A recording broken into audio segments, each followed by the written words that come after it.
Bonsoir à tous, ici c'est El Nano, je suis avec Lord Kitetsu et avec Monkey D. Bonsoir à vous. Salut. Bonsoir. Nous allons discuter aujourd'hui du tome 94 de One Piece, donc la version française qui est sortie, et un peu voir ce qui s'est déroulé dedans. On va faire aucun spoiler sur la suite de ce tome, donc rassurez-vous. Et si j'en fais maintenant en live, je couperai ça au montage, donc vous inquiétez pas. Ce serait malvenu de notre part d'en faire. Donc on va commencer par le résumé du tome. Donc la vérité sur les Smiles est révélée. Et alors que les prisonniers du quartier de Rasetsu assistent impuissants à la bataille pour venger Yasue, un vent de révolte souffle sur la prison du Don. Et des samouraïs qui avaient perdu toute volonté de se battre après leur défaite face à l'armée de Kaido il y a 20 ans se mettent à rêver d'un nouvel espoir quand apparaît devant eux.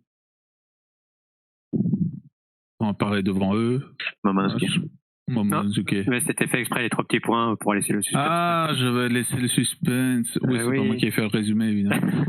Quand apparaît devant eux quelqu'un. Momonosuke. Mais outre la révolte, ce tome fait la part belle aux retrouvailles. Kaido accueille une vieille connaissance, la masse à la main, qui leur retrouve quitte le sourire aux lèvres, et après 13 ans d'un régime piscivore toxique, un certain Kappa nous la joue Cité de la Peur dans sa joie de retrouver ses comparses fourreaux rouges. Ainsi l'armée du clan Kozuki s'agrandit, et grâce à ceux qui étaient restés sur Wano et ont été prévoyants, les navires et les armes ne seront pas un problème le jour de l'assaut final sur Onigashima. Donc, qu'avez-vous pensé de ce tome? Et je vais demander à Lord. Qu'est-ce que j'ai pensé de ce tome? C'est assez difficile parce que du coup il faut séparer le tome des chapitres et de l'expérience qu'on a eu des chapitres précédents. Mais j'ai bien aimé. J'apprécie beaucoup plus lire Wano en tome qu'en chapitre, malgré les malgré les faux mystères qu'on a depuis quelques tomes. C'est beaucoup plus facile pour moi de lire en tome relié que chapitre par chapitre. Donc du coup ça fait plaisir de redécouvrir tout ça d'une seule traite. Donc du coup on est pas mal. On a quelques moments que j'aime bien dans celui-là, notamment le nouvel espoir des guerriers et le combat Queen Mom. Enfin l'apparition de Mom à Udon. En vrai, je crois qu'il n'y a pas grand-chose que je n'aime pas. Parce que j'aime bien l'apparition du Kappa. J'ai perdu son nom. Kawamatsu. Ouais. Kawamatsu. J'aime bien son apparition. J'aime bien l'utilisation de maladies par Queen. Parce que son surnom c'est quand même Pandémie, donc j'aime bien ça. J'aime bien que Chopper fasse des trucs. J'aime bien il y a beaucoup de trucs que j'aime bien. Mais en effet, c'est ça. Ouais, je saurais pas trop quoi dire sur la globalité. J'essaie de faire attention à pas spoiler en fait. Double hésitation. Pas de souci. Ouais, ça avance plutôt pas mal. Ça a pas l'air, mais ils récupèrent plein d'ingrédients pour leur future bataille. Et c'est pas mal. C'est pas mal du tout. Le cliffhanger fait pas trop mouche. Le cliffhanger de Phantom.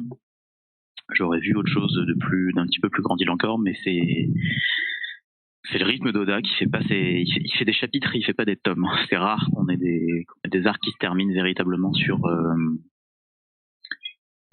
cliffhanger de tome et pas juste chapitre en chapitre. Donc, pas trop mal pour moi. Ok, et toi Monkey?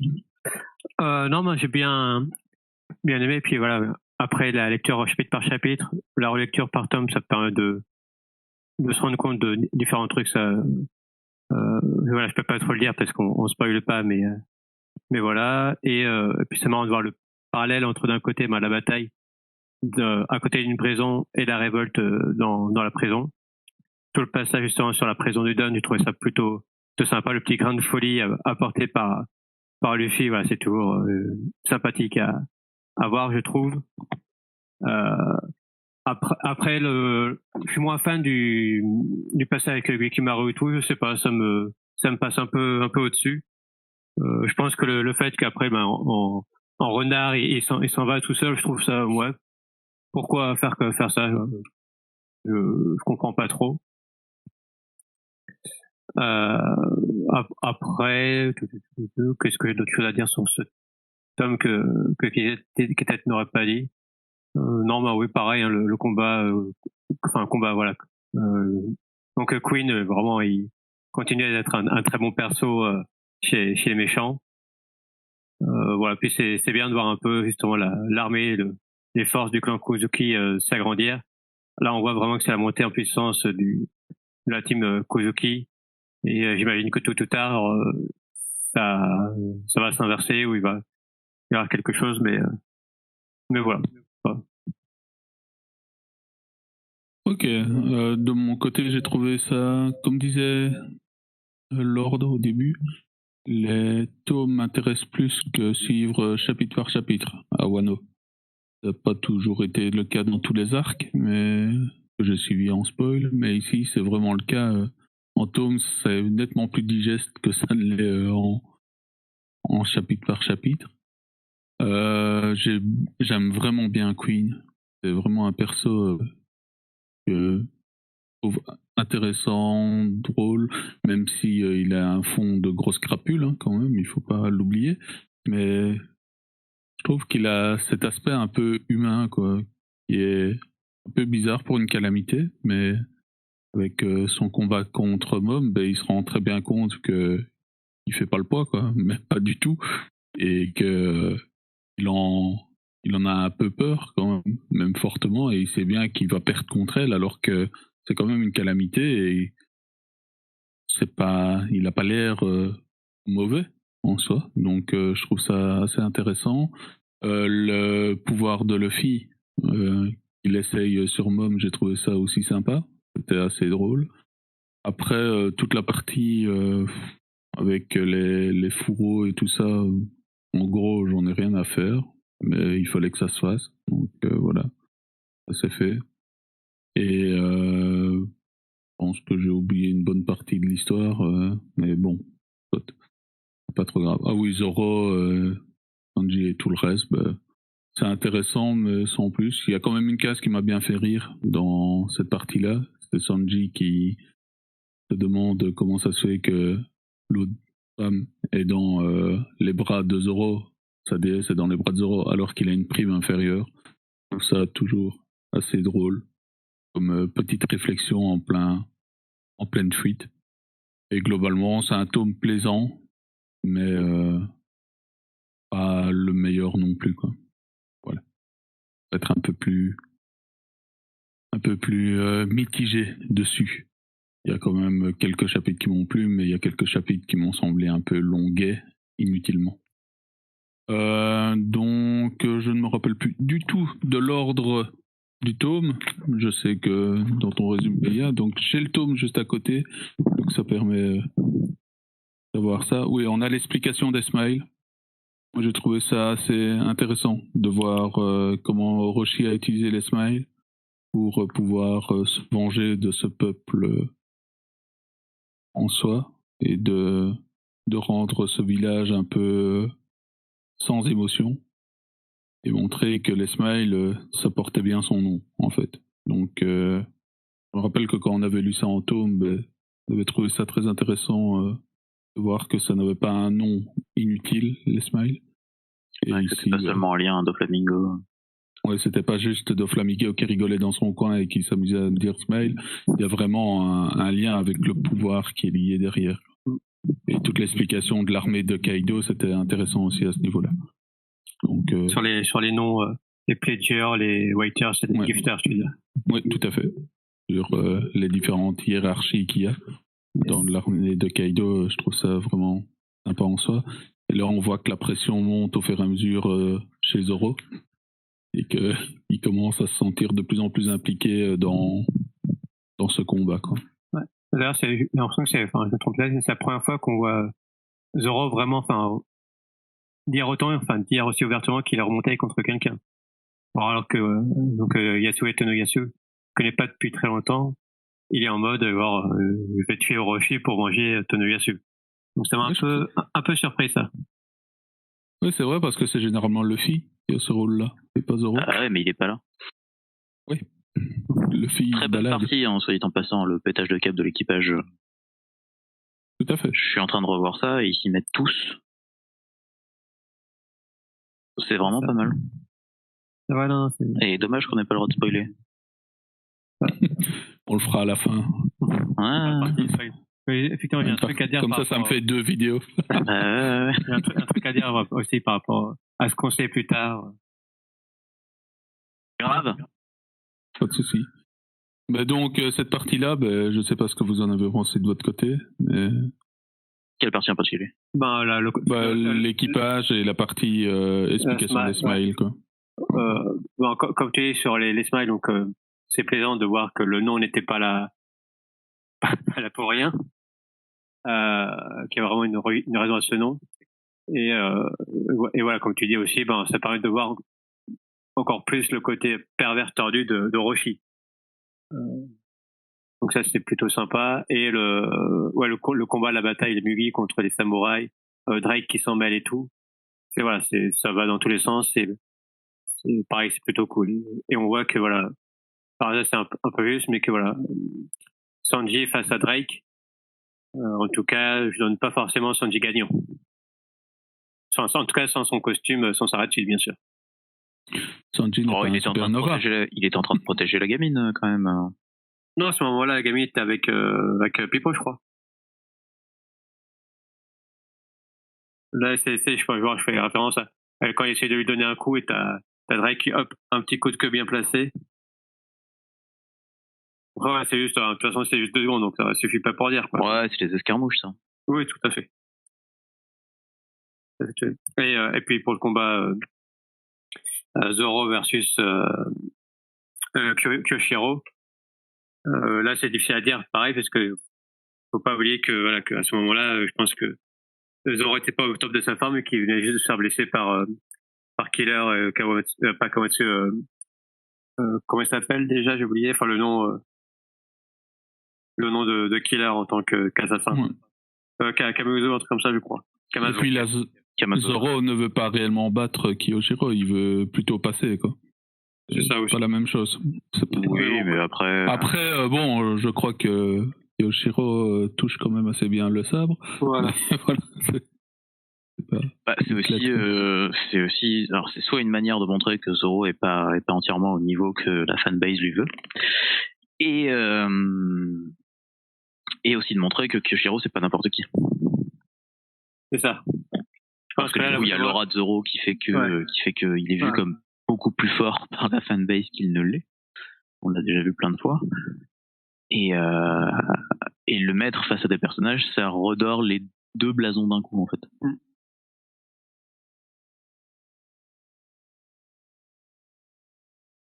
Ok. Quelque chose à rajouter là-dessus, Lord, ou pas?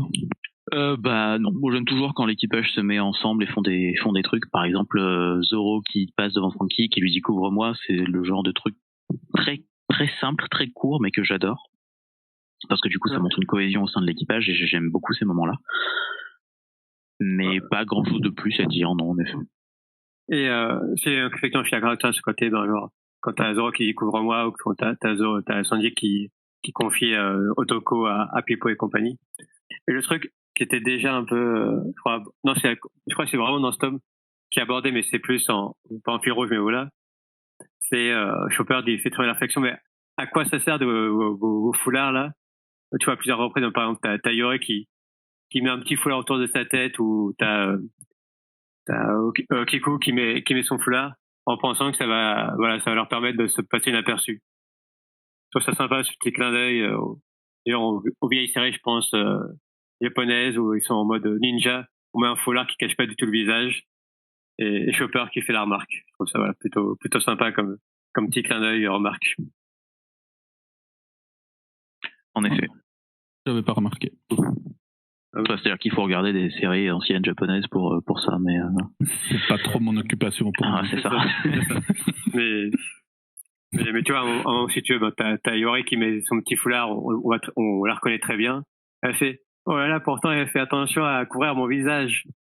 Il fallait mettre des lunettes et puis un habit de reporter, hein, parce que ça camoufle beaucoup mieux. Exactement. Et puis la petite mèche qui va bien, le petit gel. Non, la mèche, c'est quand il est Superman. Ah oui, t'as raison. Ok, ben passons sur Queen alors. Donc Queen en soi qui, entre autres, arrête un point de Luffy, bon, un petit point quoi. Il arrête un petit point de Luffy, qui se fait toller par Mom, quand même fortement, qui panique face à Mom, et qui même plus loin dans le tome explique à ces deux autres calamités pourquoi il a ramené Mom, et parce qu'il avait pas fort le choix, et voilà. Il a qu'à se débrouiller là, et ça a l'air d'être le seul qui a vraiment peur quand Kaido, des calamités, hein, je parle, quand Kaido et Mom échangent leurs bons souvenirs. Ce que j'ai bien aimé dans Queen, c'est vraiment cette différence entre ses expressions et que c'est quand même une crapule derrière, parce que quand on voit ce qu'il a échafaudé pour Kid et Killer et Luffy, en disant si tu perds, je les libère, ça change un peu, quoi. Parce que généralement, c'est dans l'autre sens qu'on voit ça, ce qui est complètement con de la part des méchants. Mais ici, c'est si tu te fais tuer, ben ok, je les libère tous les deux, quoi. Ce qui est assez intéressant comme stratagème, je trouve. Et j'ai vraiment bien aimé son simili-combat contre Mom, qui est en mode gros nounours dégage. Je trouve ça très sympa, quoi, en soi. Donc voilà, je vais vous laisser sur Queen. Donc bah vas-y Lord. J'aime bien Queen, mais c'est marrant de le voir très sûr de lui face à des gens comme Luffy, au point de leur laisser des portes de sortie immenses, et de le voir paniquer dès que Big Mom arrive. Parce que du coup, quelqu'un de vraiment calculateur laisserait pas de chance à ses ennemis, quels qu'ils soient. Même sous couvert de les briser ou des trucs du genre, tu fais pas des petits trucs comme ça. Ça fait, il y a une petite dichotomie entre ce qu'il fait avec Luffy et la réaction qu'il a face à Mom. Et puis, ça change du tout au tout et c'est assez intéressant. Mais j'aime bien le personnage pour l'instant, une espèce d'Obélix asiatique. J'aime bien le passage dans Udon. J'aime bien c'est dû pour beaucoup au personnage de Queen, mais j'aime bien le passage dans Udon. Et voilà, il a confiance en ses hommes, puisqu'il se barre en leur laissant le contrôle de la prison. Et c'est sympa aussi, parce que du coup c'est bien de voir des gens qui sont pas tout le temps en train de se méfier de tout et n'importe quoi. Et voilà, je crois que c'est tout ce qu'on voit. Ah non, le fait qu'il fasse des super poisons, j'aime bien aussi. J'aime bien aussi parce que du coup des armes comme ça devrait être c'est le fluide royal des pauvres, quoi. C'est trop bien. Ça a un peu un lien aussi avec ce qu'a utilisé Jack sur Zoo, quoi. Yep. Même si pour Jack, je crois que c'était un poison créé par César. Oui, tout à fait. Mais ça reste dans l'empoisonnement, dans l'esprit, quoi. Complètement, ouais, je suis d'accord. Ouais. Si jamais on revoit le MH5 de Crick, ça me ferait trop plaisir. On a déjà un mot dans les liens, mais ça c'est petit aparté. Il me semble que quand ils affrontent Duval et les Exocet Traders, ils utilisent un poison qui est le poison du scorpion utilisé par Crocodile face à Luffy. Il me semble un truc comme ça. Ouais, je sais qu'il y a eu quelques liens de poison comme ça. Mais effectivement, ça fait les armes chimiques poison. En fait, ça fait un petit moment que on en parle dans One Piece. Ça fait limite partie des combats de pirates, en fait. C'est une arme comme une autre. Des combats de gros fourbes quand même, hein, parce que le premier c'est Crick. Oui, je veux dire, ça fait partie des règles du jeu, quoi. On veut dire comme de toute façon, Kabora, je le dis bien, c'est voilà, ils utilisent leurs armes et on a perdu, on a perdu, c'est de notre faute. Oui, clairement. Ok, et toi, Monkey sur Mom pas sur Mom, Queen. sur Queen. Ben, c'est la même chose. Ouais. Hein. Comme vous, j'aime assez, pour Queen, j'aime assez le perso, le côté, voilà. En même temps, le petit très, très fourbe, utiliser des armes chimiques quand même bien salaud. Et on voit qu'il aime jouer avec ses victimes, hein, le côté, ben, je laisse un faux espoir, mais en sachant très bien que il n'y a aucun espoir, parce que s'il s'en arrive de Mom, ça sentait pas très bon pour Luffy malgré ce que Luffy croit. Et puis voilà, le côté délire cruel et je vais partir, je panique quand il y a Mom et tout. Et par contre, là où je suis, enfin, en tout cas, vous n'êtes pas allé au fond du truc. Pour Mom, pour moi, c'est justement ça qui est intéressant. Euh, Au début, ben, il a assez confiance face à Big Mom, genre il la traite de vieille peau, ouais, tu touches pas, mais Shuriko et tout. Et c'est vraiment quand Big Mom retrouve la mémoire, qu'elle redevient vraiment la vraie Big Mom, que là il panique. Là il change du tout, il passe du vieille peau, tu veux pas mourir et tout, à oh putain je suis foutu, elle est beaucoup trop forte pour moi. Donc et ça c'est aussi intéressant de voir la différence entre la All-in toute gentille et la vraie Big Mom qui voilà, c'est la force physique c'est la même, et pourtant l'aura autour d'elle change complètement. Et ça je trouve plutôt sympa. Tout à fait, mais pour continuer sur la parenthèse avec Mom, comme ça on aura fait cette parenthèse-là, le fait qu'elle retrouve ses esprits à ce moment-là est pas une preuve en plus, mais une pierre à l'édifice de la théorie comme quoi Carmel est toujours vivante. Voilà, notre théorie qui est expliquée dans une autre vidéo. Je vous laisserai regarder si vous voulez être spoilé. Donc... Juste une petite finition sur Queen. Et j'ai vraiment bien kiffé le passage où il veut s'échapper du combat Big Mom versus Kaido. Donc il fait bon bah moi pendant ça je vais voir quand ça se passe en prison. Mais non c'est pas du tout parce que je veux faire. Hein, c'est non pardon. Je viens de voir ça. Ça n'avait pas marché la première fois, mais à un moment il craque le Momo. Mais voilà, en tout cas j'ai beaucoup aimé le côté. Voilà, bon ben moi je vous laisse là, faut qu'il y ait en présent, mais c'est pas du tout parce que j'ai peur, hein, c'est juste parce que je m'inquiète pour mes hommes. Et on voit que le pouvoir de Tama c'est quand même bien équilibré. Il a l'air quand même aussi. Ouais. Un peu. Donc, continuer à Udon. Il y avait la partie qui m'a fait rire où Luffy essaye d'arrêter Mom. J'ai trouvé ça très drôle parce qu'on y croit, hein, 2 cases, puis on n'y croit plus quoi. Je trouve ça, c'est tellement One Piece quoi. C'est assez drôle, mais ça prouve que Luffy est encore loin du niveau, enfin loin, n'est pas encore au niveau de Mom, et ne fût-ce que pour arrêter un point qu'elle envoie, un point qui est quand même la spécialité de Luffy, non. Donc, je trouve ça intéressant quoi. Pour la petite parenthèse là-dessus, je sais pas s'il y a quelque chose d'autre à dire là-dessus. Donc je passe les pages en revue. Ouais, moi, par rapport à... Alors je sais pas si c'est un problème de traduction, mais je crois pas que c'était comme ça. Qui m'a un peu fait chier par rapport à Luffy. C'est une réflexion sur donc quand t'as Queen qui est parti avec Mom.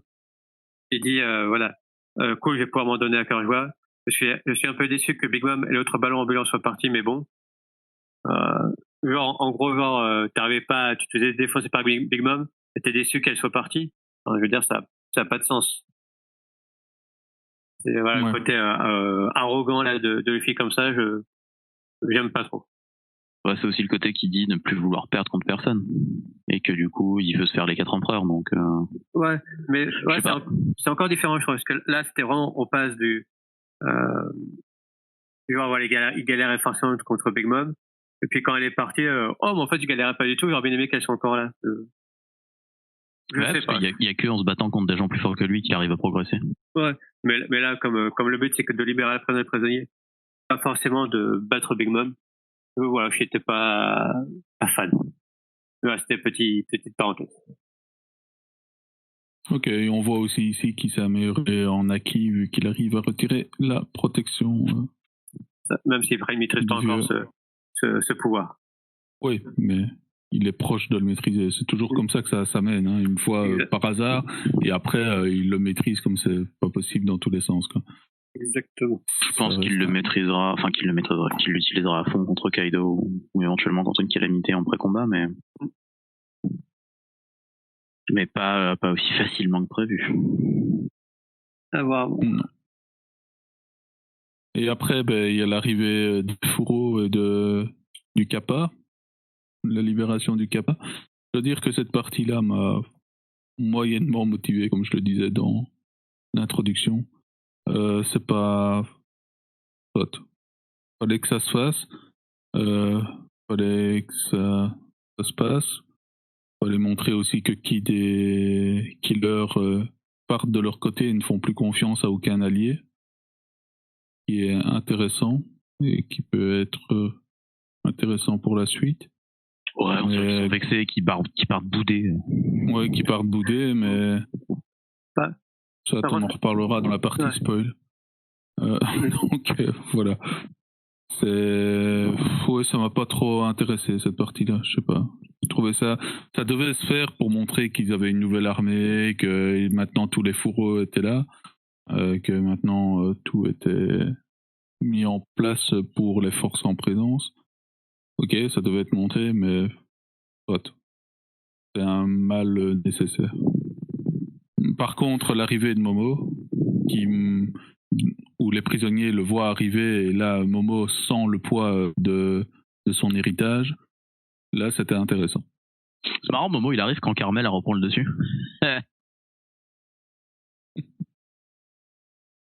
Parce qu'elle est vivante. Tout à fait. Toujours Momo. Mais ça, c'est l'autre Momo. Merde. De quel Momo on parle? Il y a trop de Momo. Non, moi je parle du Momonosuke. Je parlais de lui. Oui, non, maintenant j'avais compris. Ouais, je m'en doute. Après, voilà. Ouais. J'aime bien le fait que Luffy le laisse faire. C'est peut-être un petit peu trop. Ouais. C'est plus qu'il le laisse faire, il le fait aller au devant des autres. C'est lui qui le dit vas-y, on t'attend. Ça fait écho à ce qu'il faisait avec Luffy. Ce qu'il faisait avec Luffy, c'est-à-dire avec Vivi, pardon. Qu'il a poussé à être une leader plus qu'autre chose. J'ai pas le souvenir qu'il ait fait ça particulièrement. C'est une impression que j'avais, mais du coup il aime bien. Il a pas forcément envie de prendre le devant de la scène. Ah oui, non. Et il laisse ça aux gens qui le méritent ou qui le recherchent. C'est ça. Puis lui, il veut pas être le héros. De toute façon, il le dit très bien. Donc c'est ça. Il est très bien dans l'ombre. Il aime pas se la raconter. C'est vrai, il préfère. Vivi était quand même une leader à la base. Par rapport à Momo qui est un peu. C'est encore un enfant. Ouais. Un peu pleurnichard. Ouais, il doit avoir 7 ans de différence, hein, quel Momo. Oui, c'est quasi rien. Dans le monde de One Piece. 7 ans. Tu veux dire entre Momo et Vivi, c'est ça? Ouais, elle avait 15 ans, Vivi, quand on l'a 16 ans. Ouais. Ah non, c'est Chopper 15. Oui. Puis bon, même s'il y a que 7 ans de différence, il y a quand même une différence entre un enfant de 8 ans. C'était une blague. Mais... Le mec qui prend tout au premier degré. Ah bon, on sait jamais avec vous. Hein. Oui, c'est vrai. C'est vrai. Non, mais ouais, voilà. Chopper qui fait un antidote sur le pouce comme ça, j'aime bien aussi. J'aime bien quand on met Chopper en avant et ses capacités médicales. Et pareil, c'est marrant aussi de voir vraiment la différence Luffy face à des étrangers entre guillemets, et quand il est lui-même avec Chopper, genre, il fait son malin face aux prisonniers, et puis après, j'ai mal, Chopper, sauve-moi s'il te plaît. Ouais. Non, c'est cool de le voir avoir confiance en ses membres d'équipage comme ça. C'est vraiment rafraîchissant. Tu comprends pourquoi il s'est fait un équipage, quoi. C'est ça. On comprend depuis un moment, hein, parce que c'est une brêle en tout, ce mec. Ouais, tu vois, et ça le dit très bien face à Arlong, hein, genre. Je sais pas, à l'époque c'était je sais pas naviguer, je sais pas cuisiner, je sais pas mentir. Et il sait de moins en moins quand même, hein. J'ai l'impression qu'il devient de plus en plus con avec le temps. Ouais, non, pas. Quand il cuisine chez Big Mom, qui manque de tuer tout le monde. Enfin, ouais. Alors qu'il est capable de manger tout seul dans une forêt, quoi. C'est ça. Mais Et non, rien en fait. Ok, ça va, parfait. Voilà. Et par rapport à ce que disait en tout cas Nano sur c'est un peu fier la partie avec les feux rouges. Non, moi j'ai bien aimé l'arrivée de Kawamatsu quand on les voit Kiku, Kawamatsu et Raizo ensemble se battre avec Luffy et tout. Ouais, je trouve ça plutôt sympa, vraiment toute la partie bataille dans la prison, j'ai trouvé ça cool en fait. Ouais, j'ai bien aimé aussi. Et ça sent la mise en place, mais en effet j'ai bien aimé. Avec voilà les gens qui commencent à comprendre. Ils y croient pas trop, mais quand même ils se posent des questions sur le retour des fourreaux rouges et tout. Et trouvé ça sympa. Ok. Un autre point, c'est Hawkins, Law et tout le reste. Tout le reste, c'est-à-dire l'équipage de Law. J'ai trouvé ça intéressant, l'utilisation du pouvoir d'Hawkins. Donc, utiliser des alliés, enfin des ennemis comme étant des vies potentielles pour être sûr de. Oh, c'est trop bien ça. C'est bien vu. C'est con, hein, mais c'est bien vu. Bien aimé aussi que l'eau a l'air d'être assez froid, comme il l'est depuis pas mal de temps. Et qu'il veut quand même récupérer son équipage, mais d'après ce que Hawkins dit, il n'allait pas se battre contre quelqu'un qui était prêt à tuer tout le monde, quoi. Donc, d'après ce que j'ai compris. Après, voilà, j'ai trouvé ça intéressant comme partie. Après, à voir dans la suite de l'histoire pourquoi l'eau ne veut pas qu'on dise qu'il s'est fait capturer. Ça, on verra. Donc, qu'avez-vous pensé de cette partie-là? Vas-y, Monkey, alors. Moi, ce qui m'a un peu surpris, c'est l'impression que j'ai eue, que Hawkins avoue clairement, donc Oda dit clairement au lecteur, qu'en termes de puissance pure, on va dire, Hawkins est inférieur à Law. Donc ça, voilà, ça m'a un peu surpris. Et par contre, comme tu dis, l'utilisation du pouvoir de Hawkins en mode otage, que je me protège, c'était plutôt sympa, plutôt bien vu. Et voilà, on voit ben Law, en tout cas, je sais pas si il a joué bluff ou pas, mais le côté Hawkins qui dit, voilà, on voit qu'il était prêt à sacrifier ses hommes pour pouvoir me tuer. C'était voilà, il y a un côté, je dirais pas badass, mais voilà, c'est vraiment vrai pirate, on va dire. Tu sens qu'il est pas là pour rigoler Law. Et comme toi, j'attends de voir pourquoi Law ne voulait pas que les autres sachent qu'il était prisonnier. J'imagine c'est pour pas foutre le bordel encore plus. Voilà. Après, il y a peut-être une autre raison, mais voilà. Ok, et toi, Laure? J'aime bien le combat, j'aime bien l'utilisation de son fruit par Hawkins. Je sais pas quoi trop dire sur la tirade de l'eau, sur pourquoi il faut pas le dire aux autres, tout ça. Mais j'ai bien aimé le combat. Pas énormément de trucs en plus à dire dessus. Je suis toujours très intrigué par le pouvoir de Hawkins. J'ai envie de voir jusqu'où ça va, parce que ça m'a l'air aussi d'être un pouvoir fourre-tout comme pas possible.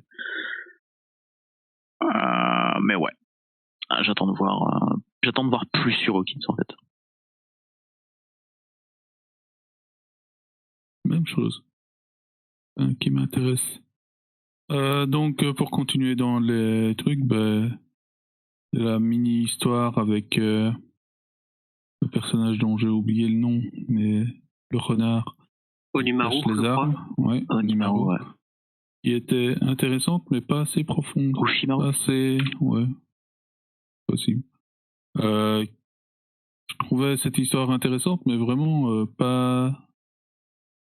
Enfin, c'était pas assez étalé, on va dire, sur les autres chapitres. Du coup, t'as l'impression de te ramasser une petite histoire pour enfants comme ça, avec un petit renard qui protège. Et puis voilà, ça passe quoi. C'est dommage parce que c'était une histoire qui pouvait être un peu plus romancée, un peu plus émotion. C'est foufou de plaqué.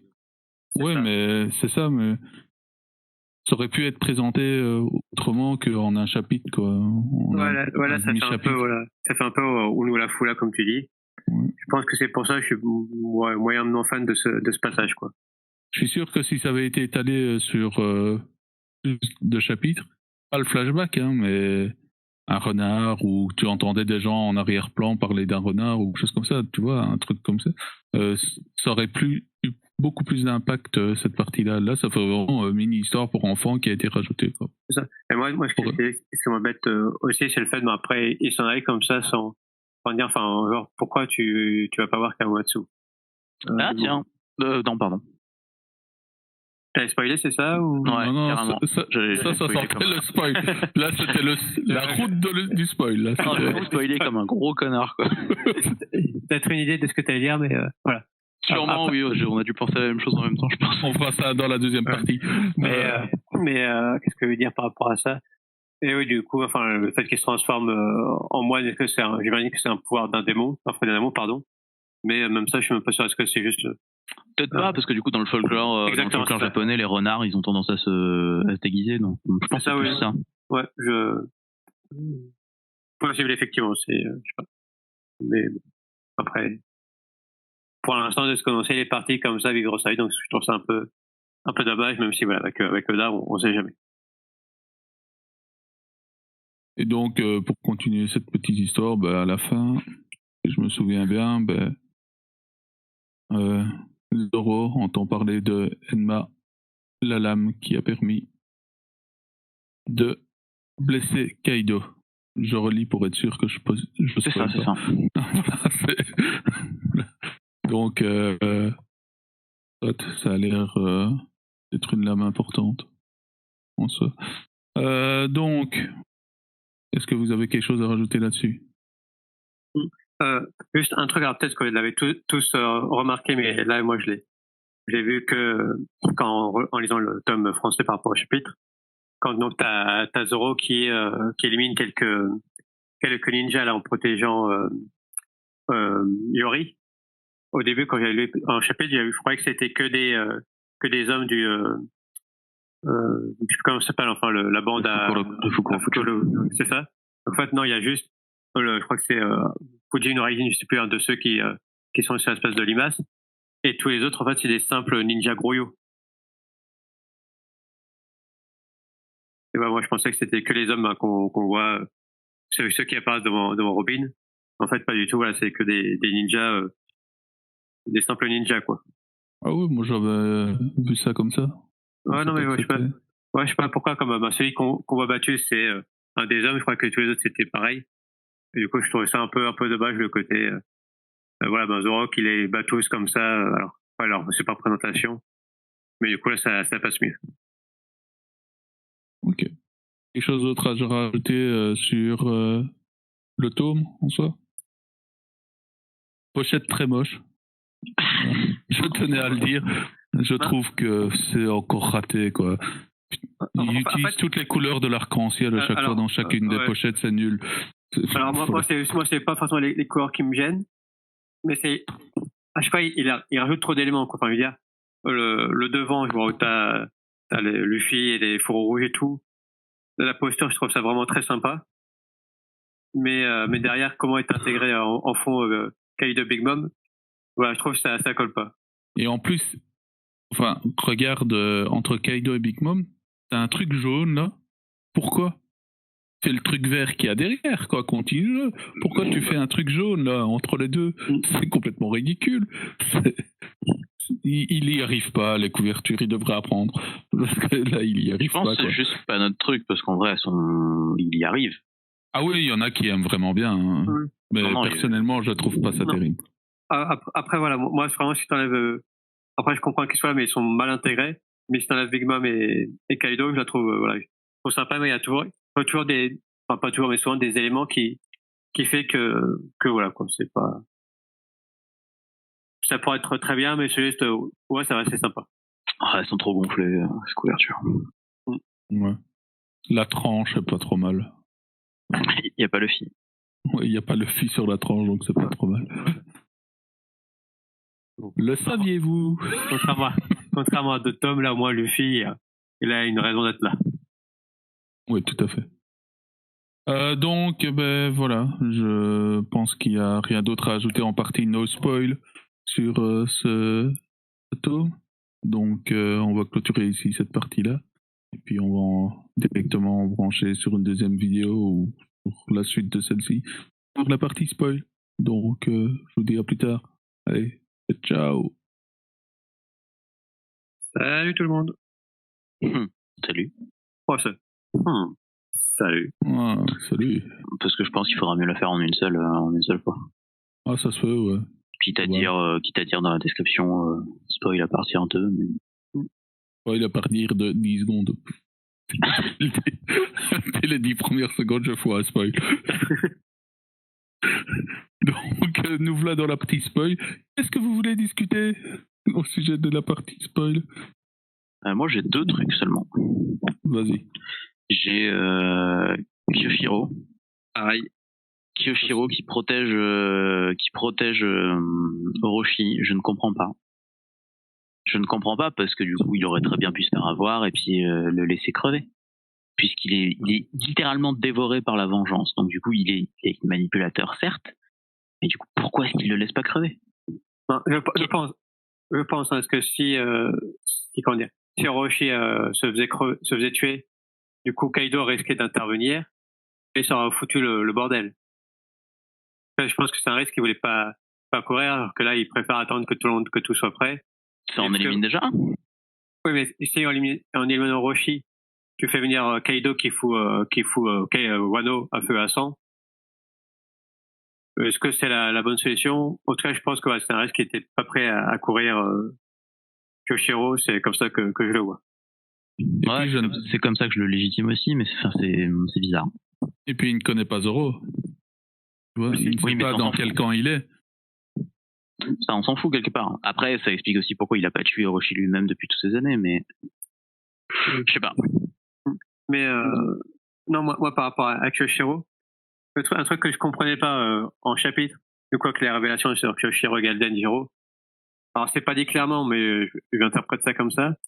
C'est comment, alors que Zoro était en duel contre Kyoshiro, et il arrive à partir sans souci pour protéger Yori. Donc voilà, je pense que en fait c'est Kyoshiro qui l'a laissé partir pour qu'il aille protéger Yori, tout simplement. Ouais, aussi, ouais. C'est forcément un truc que Oda ne pouvait pas montrer à ce moment-là parce qu'il a gardé le mystère, mais qui s'explique ainsi. Yep. Okay. Le deuxième truc, c'était quoi, celui auquel on a pensé? L'ombre. Ouais, effectivement, quand tu ça fait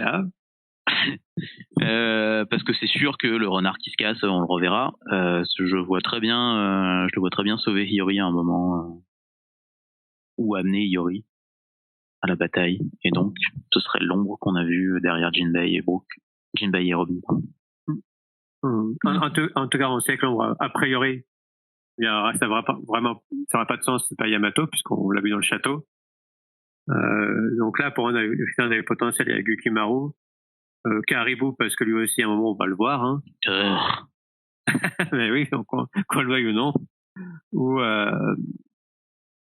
Ou Tama, mais Tama, quelqu'un, ouais, exactement. C'est pour ça qu'il dit accompagner quelqu'un, ce que on dit, c'est trop gros. Juste une petite information, dans cette partie spoil, on est au chapitre 984 pour le moment. Voilà. C'est là qu'on est comme ça, si quelqu'un écoute ça plus tard, il a le contexte. Voilà. Il va avoir le contexte, mais en plein milieu de la vidéo. C'est toujours cool. Exactement.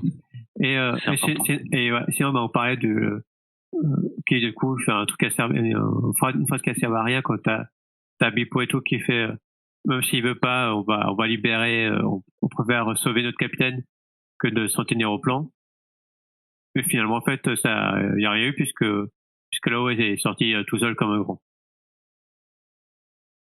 Ouais, mais ça montre qu'ils sont capables de mettre le plan en déroute si jamais l'eau est en danger. Ouais, non, mais c'est pas plus mal de voir qu'ils évoluent en dehors des limites du scénario. Ça, mais justement, après le scénario, c'est refermé sur eux parce que finalement, ils ont rien fait. Tu vois, c'est juste, on dit ça. Oui, mais c'est pas grave. Rien que le fait qu'ils aient une volonté propre, comme si c'était des vrais personnages et pas juste un élément de l'histoire, c'est assez intéressant d'un point de vue de récit.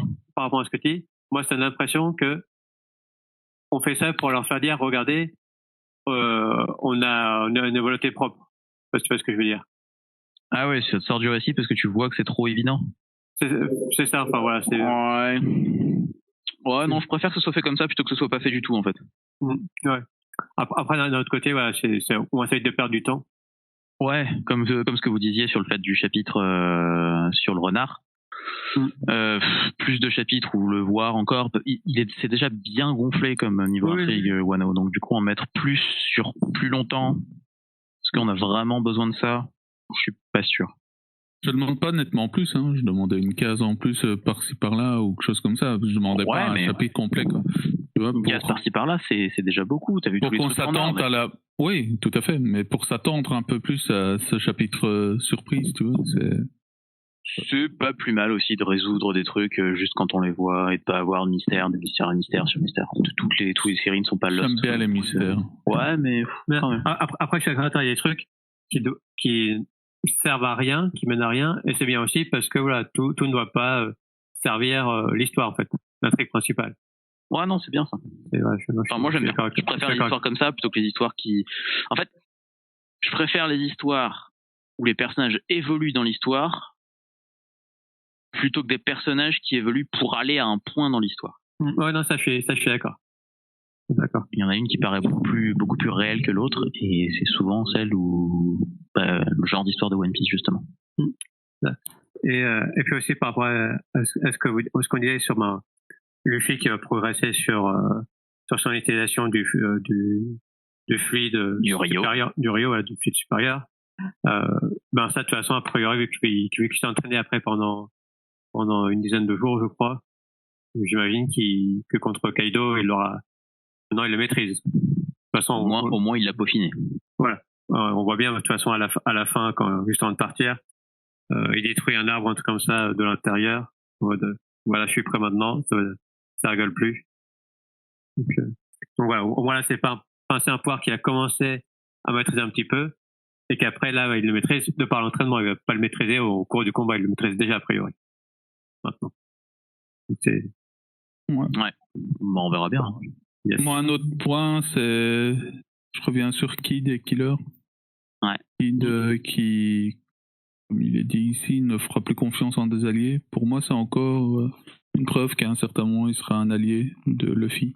Parce qu'il se rendra compte qu'il peut avoir confiance en Luffy. Quand Luffy fait des promesses, il peut en avoir confiance. Après, le passé de Kid me dérange, hein, mais. Et que peut-être à terme, il deviendrait un allié de Luffy en soi, quoi.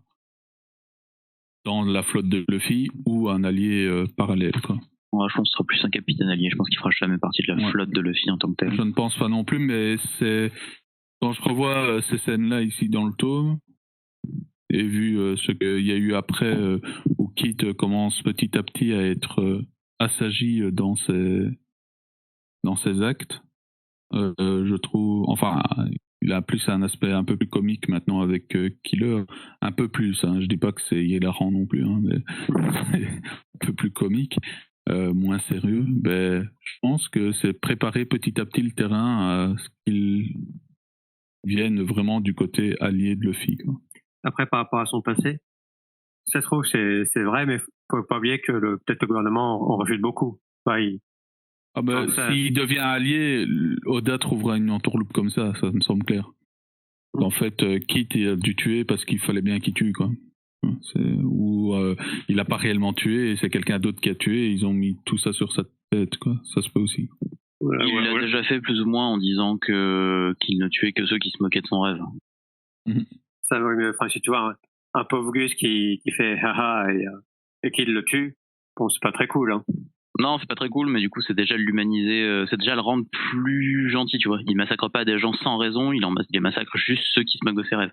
Et les seules personnes dont on a vu se moquer du rêve de Luffy, c'était les gens à Jaya, comme Bellamy. Ouais, comme Bellamy. Donc, tu vois, ça, alors, je pense que c'est pour nous le rendre un peu plus sympathique qu'il a fait dire ça. Mais après, par rapport à ça, il me semble que Shake dit bien, et voilà, il tue des civils. C'est pas genre il tue des pirates ou autre, c'est vraiment là, on parle de civils. Oui, tout à fait. Après, c'est pour ça qu'il a une prime aussi élevée. Mais... C'est ça. Ok, ben moi j'ai pas grand chose à ajouter. Oui, Enma, on verra évidemment par la suite ce que c'est. J'espère vraiment voir Zoro l'utiliser correctement par la suite. Je pense qu'il va l'utiliser correctement, mais vous recentrez un peu Zoro sur le pouvoir supposé qu'il y a dans ces sabres. Donc j'aimais bien cette partie-là de Zoro tout un temps, parce qu'il y en a très peu qui vont me contredire, mais cette partie-là avec ses sabres maléfiques et tout ça, qui a été un peu mis sur le côté, pour pas dire complètement oublié de la part d'Oda. Avant ici le retour d'Enma qui est un sabre, qui a une histoire et qui va apporter sûrement quelque chose dans la technicité de Zoro. Je trouverais ça intéressant. J'espère que ça va en faire quelque chose d'intéressant, quoi. Vraiment au final. Voilà, c'était ces parties-là pour moi. Monkey, t'avais des parties à spoiler ou pas? Ouais, là j'ai un truc que là je relisais qui m'a un peu gêné. Là je voyais le passage où justement typiquement ce que j'ai sur les foulards, que je trouve ça marrant. Genre comment, j'ai trop de mémoire. Yogoro, il dit voilà, vous réussissez pas à les convaincre au dissimulant. Et du coup t'as Kiku qui passe d'un foulard qui dissimule rien du tout à un masque qui cache son visage, genre je vais montrer qui je suis. C'est la petite parenthèse marrant où genre un foulard qui me dissimule pas du tout pour mettre un masque qui me dissimule et qui me montre mon identité. Mais sinon là où je veux en venir par rapport au spoil, c'est pendant tout le flashback d'Oden, il me semble qu'on n'a pas du tout vu Kiku porter un masque. Et là, dans ce tome-là, on nous présente Kiku avec un masque, comme si c'était vraiment tout le temps comme ça qu'elle se battait. Enfin, qu'elle se battait. Donc, je trouve ça un peu bizarre, quoi. LOL. Tout LOL. Je ne sais pas à quoi en penser. C'est peut-être un indice, peut-être pas. Je sais pas. Je saurais pas dire non plus. Ouais. Ah bon, je pense qu'il y a pas mal de choses. Ils se battront, quoi. Ouais. Je pense qu'il y a pas mal de choses qu'on forcément on n'a pas tout vu la vie des fourreaux. Mais voilà, ça aurait été sympa des petits clins d'œil comme ça par rapport à ce qu'on avait vu avant Automne. Ok. D'autres points à aborder en soi ou pas? Pas pour moi. Ok, bah alors juste une dernière remarque sur le tome précédent, le 93. L'animé est arrivé au moment où Queen danse. Donc si vous voulez aller le voir, je vous conseille d'aller le voir, j'ai bien aimé. Je regarde pas du tout l'animé, mais cette partie-là a été assez plaisante. Ouais. Vous pouvez retrouver le lien sur notre Twitter et la pub pas du tout dissimulée. Donc voilà, donc c'était assez sympa à regarder. Le tome suivant sort la semaine prochaine, je crois. Donc, ouais, mercredi. Début juillet 2020. Donc il y aura encore une pause et que j'aurai le temps d'aller l'acheter. Mais... Et de le lire. Et de le lire. On fera un chapitre là-dessus, quoi. D'ici un mois d'après. Comme ça. Dans les environs. Donc lundi prochain, on discutera du chapitre 985. Il commence déjà à bien spoiler un peu dans tous les sens, mais voilà. On ne vous dira rien ici. Ce n'est pas le style de la maison. Il n'est pas marqué Rio, il n'est pas marqué Mon Corvo ici. Donc, voilà, on attendra la sortie officielle sur Manga Plus pour en discuter après. Tout à fait. Et après, je crois qu'il y a une semaine de pause. Ça, c'est peut-être le seul truc que je peux spoiler. Il y a une semaine de pause encore après, je crois. Donc, on va pouvoir encore trouver d'autres sujets à discuter. Voilà, merci à vous pour ces interventions sur ce tome, qui était sympathique, mais sans plus. Voilà, ce sera mon résumé du tome. Je vais laisser Monkey D le résumer en une phrase, s'il le sait. Vas-y. Boom chakalaka. Parfait. Et toi, Lord? Tu veux que je résume le tome en une phrase? Ton impression. Non, je vais garder le quand c'est les combats pour celui d'après, je pense. Mon impression, non, c'est la même. C'est la même. Je me souviens des chapitres par chapitre et du coup ça me mange mon excitation en fait, parce que du coup je veux des combats. Et Oui, ça, c'est- c'est la grosse différence que j'ai par rapport à vous. Comme j'ai pas de mémoire du tout, je me souviens quasi de rien en fait. C'est Ah cool. non, moi non plus. Donc je revis le tome, pas comme si je le lisais la première fois. J'ai quand même la trame principale. J'ai pas de mémoire, mais j'en ai quand même un peu. Quoi. Mais globalement, il y a plein de détails que je n'ai plus et que je trouve ça intéressant à revivre en tome. C'est pour ça que j'aime bien. Les spoils m'ont jamais dérangé. Enfin, m'ont pas dérangé à partir d'un certain moment quand je me suis rendu compte qu'en fait ma mémoire, elle nettoyait pas mal de trucs. Quoi. Donc voilà, c'est intéressant. Et je devais dire encore un autre truc, mais tu vois, ma mémoire vient de flancher complètement. C'est pas grave. Ah oui, j'ai pas hâte d'être au flashback d'Oden. J'ai vraiment pas hâte. Ça, par contre, je sais que je vais souffrir en tome. Bah, On va voir. Vraiment souffrir. ça dépend, parce que du coup, en tome, justement, on va tout lire d'un coup. Ça va te dire. C'est sur un seul tome? C'est sur un seul tome ou un sur tome, un tome et demi? Un tome et demi, je crois. Ça, c'est plus. Je crois qu'on a la première partie dans le tome d'après et. Non, il me semble, mais je peux me tromper, que le tome d'après, il finit vraiment au tout début du flashback. Genre, quand t'as Oden qui arrive. Putain, on va finir le flashback en 2021, quoi. Tu le vois pas. Et après, voilà, c'est plutôt. Il me semble, hein, je peux me tromper, mais que c'est plus en 2 tomes, je crois. Mon Dieu. J'ai pas du. Enfin, on reverra le cochon magique. Et ça, c'est sympa.